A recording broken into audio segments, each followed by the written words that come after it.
This podcast does not provide medical advice. Please listen to the complete disclosure at the end of the recording. Hello, everyone, and welcome to Everyone Dies, the podcast where we talk about serious illness, dying, death, and bereavement. I'm Marianne Matzo, a nurse practitioner, and I use my experience from working as a nurse for 44 years to help answer your questions about what happens at the end of life. And I'm Charlie Navarrete, an actor in New York City, and here to ask the questions that you may not think of while listening to our podcast. You know, ladies and gentlemen, when you're expecting a baby, you prepare for the birth of your child. You need to make preparations for death as well, while you are of sound mind and body. I mean, do you really want others to make end-of-life decisions for you? Do you? No. Do you? No. No. Not at all. So please relax and get yourself something buttery and sinful to snack and sip on. And thank you for spending the next hour with Charlie and me as we talk with grief expert Dr. Ken Doka about healing after loss. In the first half, Charlie is exploring ancient ghosts and has our recipe of the week. In the second and third half, we have an exclusive interview with Dr. Ken Doka, an international grief expert and retired professor at the College of New Rochelle. Here, first and foremost at Everyone Dies. Do I sound excited or what? Yes, excited. Very excited. Yes. It's so nice of Dr. Doka to meet to do that. Take the time to do that. Yeah, and we got him. Yeah. So we got him. He's ours forever.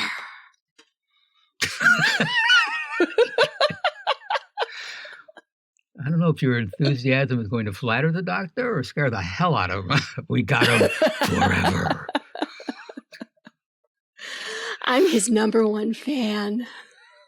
Okay, what scary movie is that from? I mean, oh my God, Misery. It's like, yeah.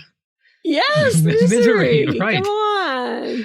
Yeah. God, that was a good movie. Yeah, it's a pleasant image. Yes, it was very good. God. And the book is great, too. Mm-hmm. And the book I never read, but I really liked the movie a lot. Oh, you should read the book. It's really good. So, Charlie, what you got going for us today? Well, picture, if you will, a 3,500-year-old tablet carved in the stone. Did they have tablets back? Like, was it an Apple or what brand was it? They had tablets back then. It was the Bedrock tablets. I think it was Fred Flintstone's first job before he went to the quarry. It was a Bedrock tablets, and then he quit that. It was going nowhere, and then he went to the quarry. Huh. Mm-hmm. Mm-hmm. Cool. Yeah. Okay. All right. Now that we've cleared that up. So yeah, listen. Yes. So picture, if you will, a 3,500-year-old tablet. Carved in the stone is the faded figure of a lonely spirit, led by its lover. We're not talking Casper, Space Ghost, or the ghost in Mrs. Muir. Figures of the oldest drawing of a ghost which had lain forgotten, but now found in the vault of the British Museum. A lonely bearded spirit being led into the afterlife and eternal bliss. The outlines are faint and only discernible at an angle. This is part of an exorcist's guide to getting rid of unwanted ghosts. How? By addressing the specific restlessness that brought them back to the world of the living. In this case, a ghost in desperate need of a companion. It is shown walking with its arms outstretched, wrists tied by a rope and held by a female. An accompanying text details a ritual that will dispatch them happily ever after to the underworld or certain parts of Cincinnati. Dr. Irving Finkel, curator of the Middle Eastern department at the British Museum, and Marianne, you see a picture of this gentleman, a dead giveaway for Santa Claus. He said the absolutely spectacular object from antiquity had been overlooked until now. It's obviously a male ghost, and he's miserable, the doc says. You can imagine a tall, thin, bearded ghost hanging about the house did get on people's nerves. The final analysis was that what this ghost needed was a lover. As a world, isn't it really what everyone needs, Charles? Well, what if you're a monk, or Obi-Wan Kenobi, or a priest? Okay, maybe we shouldn't go in that direction with the priest. I'm sorry, what? No, but maybe they do. Maybe that's what everyone needs is a lover. I can't think of any reason why not. Right. Yeah. So now that that's clear. So, the doctor, as a world authority on cuneiform, which is a system of writing used in the ancient Middle East, Finkel realized that the tablet had been previously incorrectly deciphered. I don't know about you, but I hate when that happens. Really? Yeah. The drawing had been missed, as the ghost only comes to life when viewed from above and under a light. Forgotten since its acquisition by the museum in the 19th century, the tablet has never been exhibited. Finkel said, "You'd probably never give it a second thought because the area where the drawings are looks like it's got no writing. But when you examine it and hold it under a lamp, those figures leap out at you across time in the most startling way. The back bears an extensive text with the instructions for dealing with a ghost that seizes hold of a person and pursues him and cannot be loosed." The text ends with a warning: do not look behind you. Mm-hmm. In his new book, The First Ghosts, Most Ancient of Legacies, Dr. Finkel states that people know about ghosts, but not everyone knows about the very first ghosts. These are the stories from ancient Mesopotamia, where stories of ghosts first appeared in writing, predating the ancient Greeks and Romans, and were not simply stories repeated over time. In a video called Mesopotamian Ghost Busting with Irving Finkel, the professor is annoyed. Yes, I did not make that up. That's the name. That's the name of the professor's video. Who are you going to call? Mesopotamian Ghostbusters. Finkel. With Irving Finkel. Bill Murray's got nothing on him. So, now in the video, we see that the professor is annoyed that he himself has never seen a ghost, even in the shadier vaults of the British Museum, which the doctor pointed out is riddled with ghosts. Adding, in the King's Library, more than one person has seen a head and shoulders moving along, but at a particular height. I don't know, maybe the Doc Santa look-alike hit the eggnog a little too hard this year, if you catch my drift. He explains that when a person died in Mesopotamia, he, she, they, I miss the old math, had to be laid, in the ground, with a kind of ritual so they would be locked in and couldn't come back out and cause trouble. I don't know what form the trouble took. Perhaps it involved, toilet paper and a tree. If somebody died on a battlefield or overseas or while shopping on Black Friday and never seen again and never properly laid to rest, do something about these commas, and never laid properly to rest, would come back and visit the living. The doctor cites evidence of this form, which we can deduce some facts. First, it seems that everyone in Mesopotamia believed in ghosts. Ghosts were a day-to-day appearance that everyone took for granted. People were not frightened of them, but rather sympathetic, unless it was time to pay the check and a ghost might giggle and say, "Hey, watch me disappear." People felt ghosts were trouble and could not rest, so needed to be looked after. The doctor describes a whole school of specialist magic to appease ghosts and send them where they belonged. Buried, then voila, no more trouble. The carving on the aforementioned 3,500-year-old tablet shows a woman walking to the right. Dr. Finkel feels she is a ghost, and in her time, she was the trouble.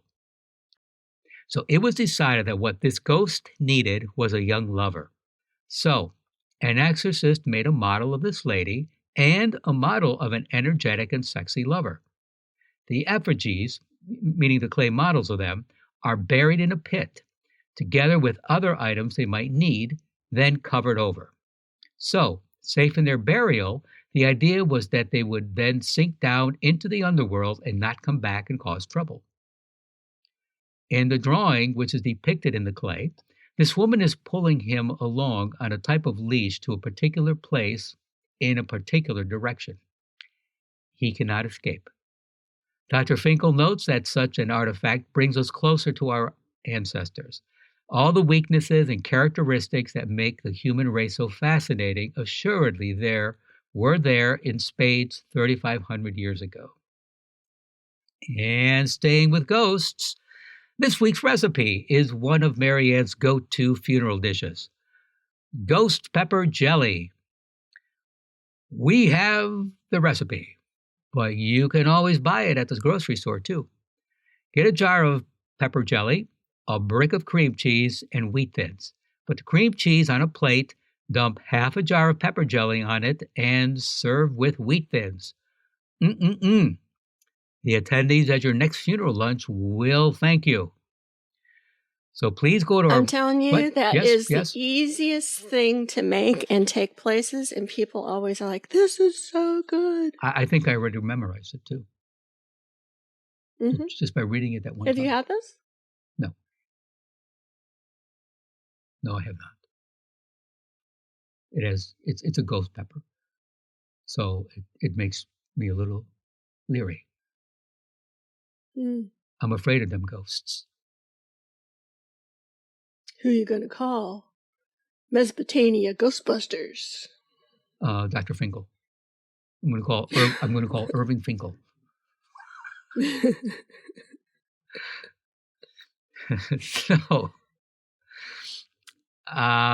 So yes. So please go to our webpage for the recipe of ghost pepper jelly. You know, the same thing I just said, and additional resources for this program. We have a small favor to ask. Thousands of you have placed your trust in Everyone Dies as a source of trusted information about serious illness, dying, death, and bereavement. We are asking you to support in the form of a tax-deductible contribution so that we can continue to offer you quality programming.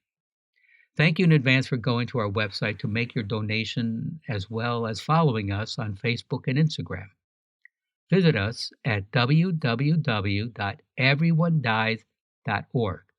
That's every, the number one, dies.org. Mary Ann? Thanks, Charlie. For our second and third half, we are pleased to bring you an interview with Dr. Ken Doka. Dr. Doka has keynoted conferences throughout North America, as well as Europe, Asia, Australia, and New Zealand. He participates in the annual Hospice Foundation of America teleconference and has appeared on CNN and Nightline. And now, on Everyone Dies. In addition, he has served as a consultant to medical, nursing, and funeral services and hospice organizations, as well as businesses and educational and social service agencies. Everyone Dies was so pleased to have the opportunity to interview him. Have a listen. So we're talking with Ken Doka, and I have, this thing about Kubler-Ross and people talking and asking about, well, what stage am I in? How long am I going to be in that stage? How does that work? And, if you listen to our grief podcast, the way that I put it to you is that, Kubler-Ross is kind of an old-fashioned framework. And so since I had the opportunity to talk to Dr. Doka, the first thing I said was, Dr. Doka, tell me what you think about this. And so here he is. Well, I think we have to recognize that Kubler-Ross made two very significant contributions to the field. And the first is that she taught us to listen to dying patients. And to talk to dying patients, and not to be afraid to talk about the dying process with them. And you have to go back to the 60s when she was doing her work and wrote her book. And it was often a time when as one person put it, nobody died. And what we meant by that was not that nobody died, but, people would say somebody would be 80 pounds and lying in a bed and could barely lift their arm. And they'd say, doctor, what's going to happen? The person would say, oh, I think in 4 months you'll be playing tennis, something when everybody knew that was not the case, and we often had this mutual pretense that everyone knew what was happening, but nobody was talking about it. So I think Kubler-Ross was very important in helping us challenge that. She wasn't the first book on dying and death, but she was probably one of the early books that reached the bestseller list and that people got on. And I think her work had tremendous heuristic and historical value, that we look back on it. Remember, the book was published over 52 years ago. Has it been that long? What? 1969. Jeez, so clearly, it's no longer current. I always tell my students, you'd be very, very hesitant to go to an oncologist who last read an article or a book about treating cancer that was written in 1969. Certainly you wouldn't want to have a doctor who hasn't kept up for the last 51 years. So we have to make the same statements about Kubler-Ross that are kind of difficult. That it is a different situation. It is a different circumstance now than it had been. And things have changed. People. It takes longer for people to die. People die less in hospitals. When I was 4 years old, I broke my arm. I spent months in a hospital. Now, if really? Yeah, because I needed 4 operations. So I was in there for not months, but probably a good 3 or 4 weeks. Where now, if I spent 3 nights, it'd probably be a lot. Yeah. So the treatment of people was different. We're talking, remember, I'm 73, so we're talking 69 years ago. We also have to remember that Kubler-Ross wrote about coping with dying, and I still think it's a simplistic model for that. But again, it was even later applied to grief. So we have to say the book had some importance, but and certainly, I used to require my students to read it just because of its historical reasons. But we no longer really think that people either die or grieve in some kind of stage-like process. We know we have multiple reactions, not just feelings, but physical reactions when we grieve, behavioral reactions, cognitive, spiritual. Probably the best advice that I would give to my students is that people die and grieve as they live. And look, I had a professor once who said, look at the way you handle crises, and that's how you'll handle crises, barring some sudden insights or late life therapy. That'll be the way you will deal with crises at the end of life. If you're very stoic, I'd expect stoicism. I deal with things like often by writing. My colleagues often joke that I don't have many unpublished thoughts. But the reason for that is it's a way for me to work out issues, that bother me. I write about them, and that helps me understand them. So I would expect that, hopefully not for a few years, maybe a decade or two, you might see articles by me saying a thanatologist copes with his own diagnosis, or but we all die and grieve as we live, and again, stage models are just too simplistic, really. And again, it's also important to remember that Kubler-Ross's model of the dying process was impressionistic. It wasn't based on data, and even she hesitated later on by saying, well, it's not really meant to be linear, and it's not really meant to be this, although it sounds like it. It certainly does when you talk about stage 1, stage 2, stage 3, stage, all those stages. So again, it's an important theory to understand for historical reasons, but it's no longer one of the current models that we have in either the understanding of dying or the understanding of grief. So are there the current ones, are there any of them that are linear? No, most of them, for instance, one of the common models of the dying process, of the grieving process, is by William Worden. And Worden talks about what he calls tasks, that he says that, there are certain kinds of issues that grieving people have to struggle with. And they don't struggle with them in any particular order, and they struggle with them in their own unique way. But, for instance, adjusting to a life without the person, dealing with your emotions about the person, reconstructing beliefs, that have been challenged by the loss, maintaining, figuring out how to maintain. One of the new theories of understandings of grief is that we never lose a bond with the person who died. They're always part of our memory and part of our biography, and and we may have spiritual connections with them, whatever our spirituality is. So Worden's task model is one model in the grieving process, and then another very common model is the model by two researchers in the Netherlands, Hank Strobe and Hank Schutt and Maggie Strobe. I got that mixed up for a minute, and they talk about in similar terms that in grieving we oscillate, or we move between what they call the dual process theory. We move between adjusting to a life without the person, and then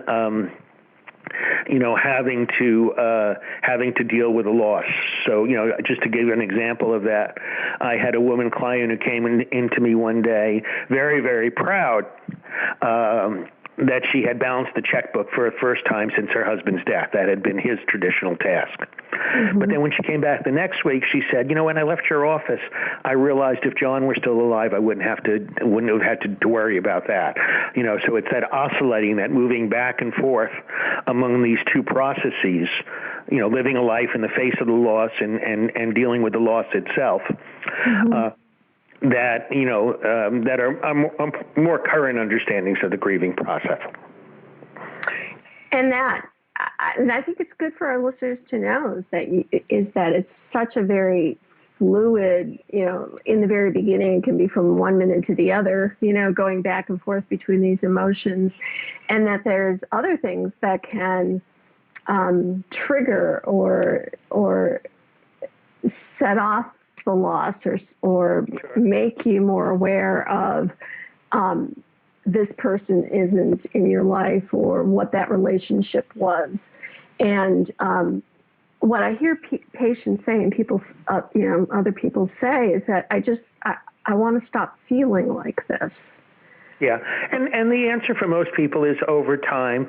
You will, but there will always be surges of grief that we have even later in life. It may be the 10-year-old girl who 20 years later is getting married and walking down the aisle, and she misses the fact that her father is not there with her, or or 30 years down the line when her child graduates from high school or something like that. That grandpa couldn't see this, or grandma couldn't see that, or my spouse didn't live to see this. Mm-hmm. And that's a very normal part of grieving too. And that's part of that continuing bond. And I think that's hard for people. They want to be able to say, she's dead. I've buried her. I've grieved her, and now I'm going on with my life. And so when that grief comes back, it's sort of like, what the heck is this? Yeah, but what I always do is when I counsel people, I talk about and we talk about when these surges might occur, and it's interesting because one of the things that I also do at the very beginning when somebody comes into therapy is I ask them what they're expecting, and many times they say something just like you said. I guess I want to move on. I guess I want to detach. I guess I'm supposed to get closure. I always tell my students, bring closure to the word closure. Not a word we should use in the field. And I always say, is that what you really want? I challenge that. And they say, well, I never want to forget him. I never want to stop thinking about her. And then you say, and I usually tell people the first sign that they're doing better in grief is that they're able to laugh about a story that was once much too painful to recall. It's not about giving up memories. It's not about giving up connections. It's that those bonds are going to continue, but finding ways to continue those bonds without your presence, without the physical presence of the person. And one of the things that's that's important about that is to recognize that sometimes there may be moments where those bonds hurt at times. But most people would rather have them than not have any at all. As I look at my aging family, my grandson now is going off to college next year. My granddaughter's in high school. It's that I don't want my family to forget me, and I certainly don't want my son to forget his grandfather and his grandmother, with whom he was very close to, and they have no intention of doing that. Well, and I think that part of our job as the parents is to be inclusive in terms of talking about the people who died, to let the kids know these people are part of our life. Yeah. What we do is the first 3 ornaments, we do a little, we have a big open house around Christmas, but before that we have a little family occasion where we decorate the Christmas tree prior to that. And the first 3 ornaments we put on are memorial ornaments to my parents, their grandparents, and then to my my godson's dad. Ah, that's a nice tradition. Yeah, it is. And then do they talk about those people, or is it just... we don't push a conversation, but sometimes they'll ask questions, and sometimes conversations will inevitably start. But, it's just a way of saying, yeah, they're part of our holiday, and we can talk about them if we wish to. Mm-hmm. Right. So, have we put Kubler-Ross to bed or not? I hope so. Well, thank you, Dr. Doka, for taking some of your precious time to talk with me and to share your wisdom with our listeners. I so much enjoyed it. Thank you so much. Thank you. And that's it for this week's podcast. Please stay tuned for the continuing saga of Everyone Dies, and thanks for listening. Like sand through an hourglass, so are the days of our lives, if you consider yourself to be a grain of sand. This is Charlie Navarrete, and as actor William Holden said in the film Network, I'm a lot closer to the end than the beginning. And I'm Marianne Matzo, and we'll see you next week. Remember, every day is a gift.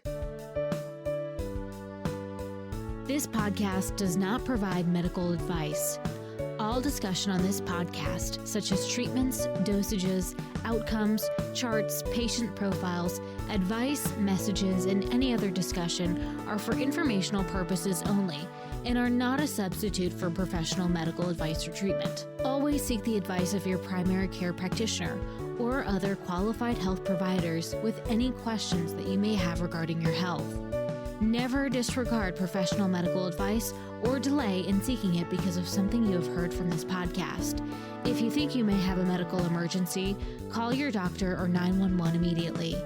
Everyone Dies does not recommend or endorse any specific tests, practitioners, products, procedures, opinions, or other information that may be mentioned in this podcast. Reliance on any information provided in this podcast by persons appearing on this podcast at the invitation of Everyone Dies or by other members is solely at your own risk.